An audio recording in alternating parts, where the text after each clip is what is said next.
Hey, you got time for a beer? I know I do. Welcome to my show. My name's Jake.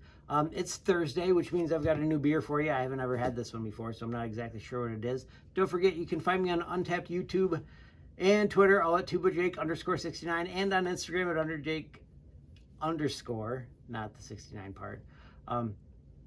Working on that. There might be a solution, but we'll find out. Right now, I like the @TubaJake_, so I'm going to stick with that for a while at least. Don't forget to tell me your stories, because I like to hear them. Hopefully you do too, because I'm going to tell you my stories, and I will probably tell you them over and over. You might hear other ones. You might hear other parts to the ones that I've already told. It's possible. I like to tell circular stories. It runs in my family. So the beer I've got for you today is a Perrin Michigan Cherry IPA. It looks real good. It's 5% alcohol by volume, brewed out of Perrin. I think it says that they're in Comstock Park, but the first thing that I remember seeing about them is that they're out of Portage, which ties into the story that I've got to tell, so we're going to go with that. Anyway, they say, let your taste buds bloom into the season with our Michigan Cherry IPA, made with Traverse City cherries and a well-balanced collage of fresh hops. So fresh hops and Michigan cherries, that sounds delicious. We're going to try that out for sure.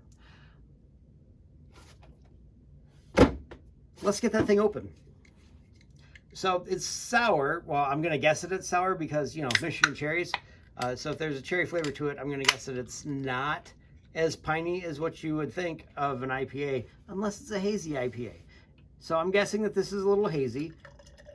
I'm guessing this is probably a little bit red, because cherries tend to be a little bit red, depending upon how much of the skin you would put into there. A little bit red. I'd go with more of an amber color to this than a red, but also I have trouble seeing those colors, so I mean, yeah, I go more of an amber than a red in the light of things. And it's not very hazy, which seems super strange to me, because I would expect an IPA to be piney if it's going to be like a West Coast IPA. But if it's going to be that East Coast IPA, I would expect to be a hazy IPA and hazy. Those tend to be, the hazy IPAs tend to be sweeter, more juice-like, which you would expect, being as how this has cherries in it. I'm super curious right now.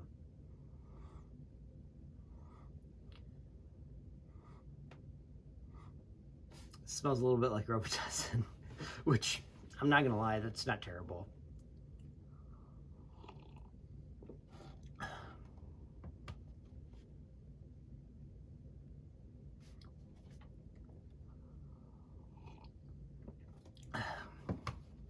I don't know where they get IPA from out of this. My guess is that there's a bunch of hops in it, but nope. I don't taste the piney hops that you'd expect out of this beer. It tastes like it's a hazy IPA. Hazy IPA, cool, no problem. New England style, yes, except it's clear, like it's supposed to be West Coast. And it says it's got fresh hops in it, which, I mean, generally the ones that I've seen have been West Coast IPAs, because you get a lot more flavors that are more fresh out of those. This tastes like cherries.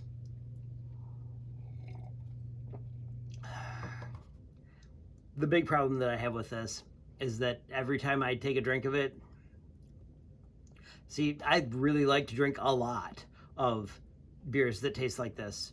And every time I take a drink of this, what I can smell is beer vomit, because that's what it smells like when I drink this, when I drink too much of this.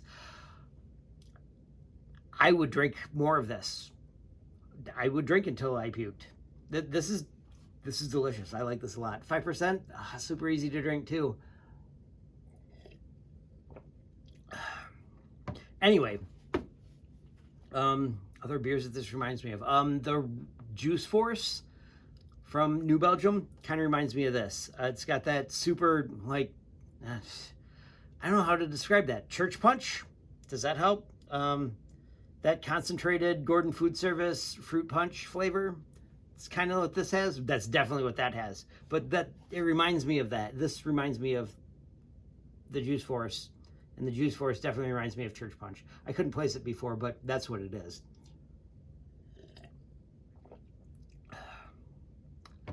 Definitely nostalgic part of youth, the church punch. Speaking of a nostalgic part of youth.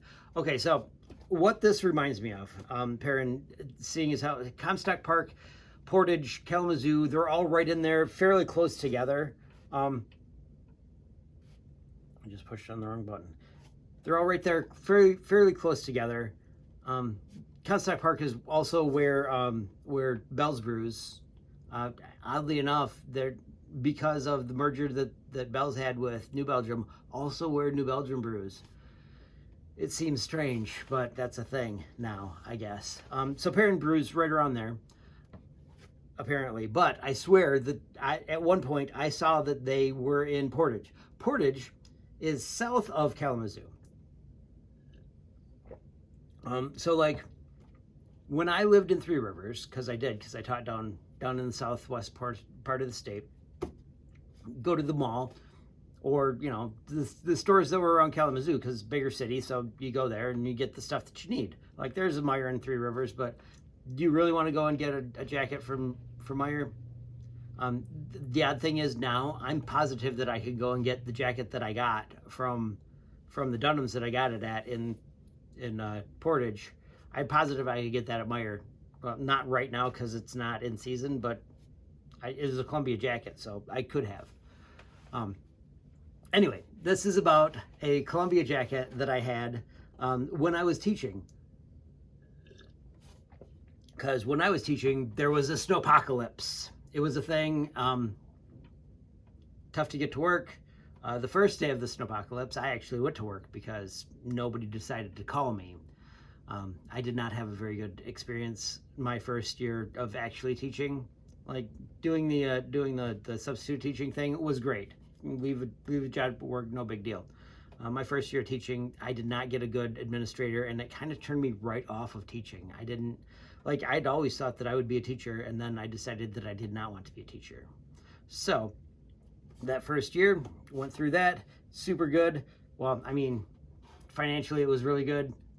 I did okay and then left, and that's when they decided that Michigan was the right to work state, and then now they've decided that it's not, which is dumb because we decided that it wasn't before, but neither here nor there. That's not where the story is going. The story is going to my job after I decided that I wasn't going to be a teacher. I started working at Meijer down the road. It's like 20 minutes away from where I live. Driving back and forth, no big thing, but what I did start to do, that was weird, but what I did start to do was, I mean, it got cold, so I was going to school to be a rad tech, and I started to wear my stuff that I had from when I was teaching, because I had stuff from when I was teaching, which was nice because it gets cold out when you're pushing carts. I was pushing carts. It was really nice, but our asset protection person, which is what I know them as now, like store detective, whatever, then I don't know exactly what it was, but she started following me around, you know, because it's odd that a person that's being paid the least amount in the store comes in with a jacket that's worth a full week's pay. It wasn't. It was worth about a half week's pay, but I mean, still. And at that point, when I bought it, it was not. It wasn't that much. But she was super suspicious of me because I was dressing well, even though, you know, I'm pushing carts. Couldn't figure out where my money was coming from. So obviously I must be stealing things. So she started following me around, which I didn't notice at first. But then she got pregnant while I was there in the wintertime. So she was following me around in the store. So I'm walking back to go to my break. She's 8 months pregnant and looking around the aisles at me as I'm walking through and scurrying by. Like I couldn't see her? I don't know, but it was super funny. It made me laugh really hard because it was hilarious. It probably shouldn't have been. I should not have laughed as hard as I did, but I did. And I couldn't figure out why she was doing this, but now that I think back on it, I'm pretty sure it's because I looked like I was making a lot more money than I was actually making. But really it was just money that I'd made before that I had spent well because my clothes still looked nice even then. So, I mean, that's the whole thing. This is really good. I could go for another 5 of these. Pretty sure they come in 5s, but that's not how I bought this one. I bought this one as a one-off thing at Horrocks. So it's pretty good stuff. I like it a lot.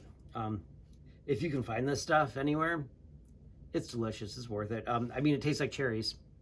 Hopefully you like Mornsey cherries because that's what this tastes like. It's delicious. Anyway, I've got a quote for you. This one's from John Madden. You've probably heard of him from such things as John Madden, the video games that they do, the Madden video games.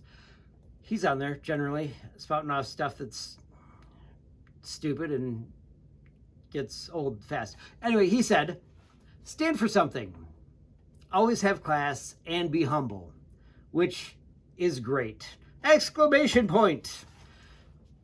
It's a thing that he says on the video games. But yeah, stand for something, always have class, and be humble. Those are 3 very good things to be. For sure.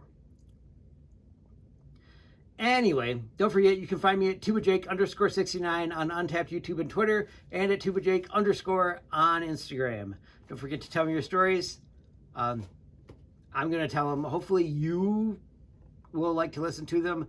I will tell your stories too if you want me to. So tell me them so that I can tell other people. Don't forget to like, comment, and subscribe so that other people can hear my stories, however circular they may be. Trying to think if there's anything else. I don't think so. I'll see you next time when you got time for a beer.